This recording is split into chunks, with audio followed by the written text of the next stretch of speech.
right, ladies and gentlemen, we talk about Ebola. We haven't talked about Ebola in a while. Don't forget, there's a media blackout reportedly. AP and other organizations reportedly agreed under pressure from the White House not to talk about Ebola unless there's a confirmed positive test. If someone tests positive for it.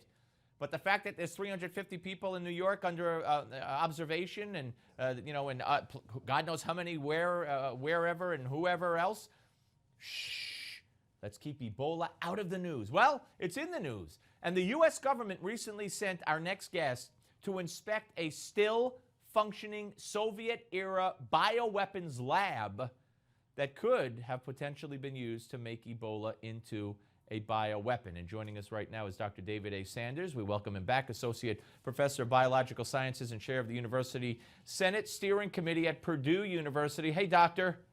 Glad to be here. Glad to see you again. Well, good to see you. All right, explain to me where you went and who sent you and why and what you found, the whole shebang. Absolutely. So I was recruited by the United States Defense Threat Reduction Agency Biological Weapons Proliferation Prevention Program. That's a long term, but that's the case. It was an outgrowth of the Nunn-Lugar Cooperative Threat Reduction Program. You probably recall that was focused on trying to make sure that there was a reduction in nuclear weapons and that nuclear weapons didn't fall into the hands of bad guys with the dissolution of the Soviet Union. And so the concept was to extend that to chemical and biological weapons. And because of my expertise with the Ebola virus, I was brought in to participate in that program.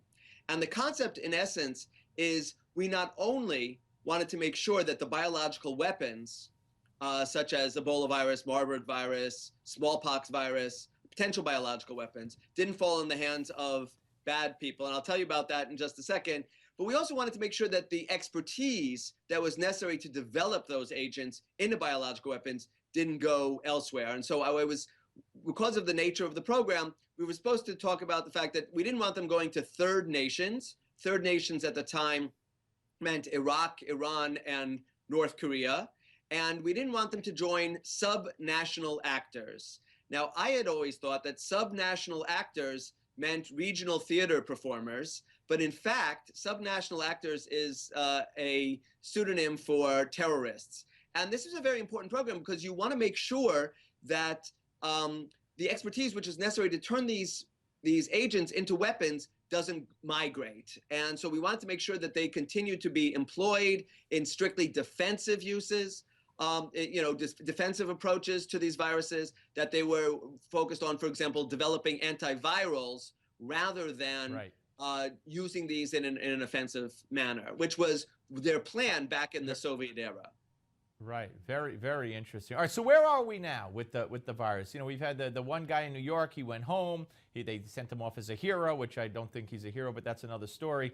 There's been a blackout, apparently, agreed to by the media reportedly, that unless there's a case confirmed, they're not going to talk about it. I mean, what's going on? We have a lot of people under observation, though. I'm not a member of the media, so I can't respond to that directly. What I can tell you is first that the approach which New York City adopted and which the CDC has been recommending, I have to say I was one of the first people actually to speak about that approach as being the correct one to the Ebola crisis. And that is to focus our resources on regional centers. Instead of trying to train people all over the country in every single hospital to treat Ebola, every hospital should be prepared to diagnose it, but we should really focus our training efforts because using the equipment, it's okay to have the equipment, but the training necessary to use the equipment effectively really is very difficult, and we don't even have enough.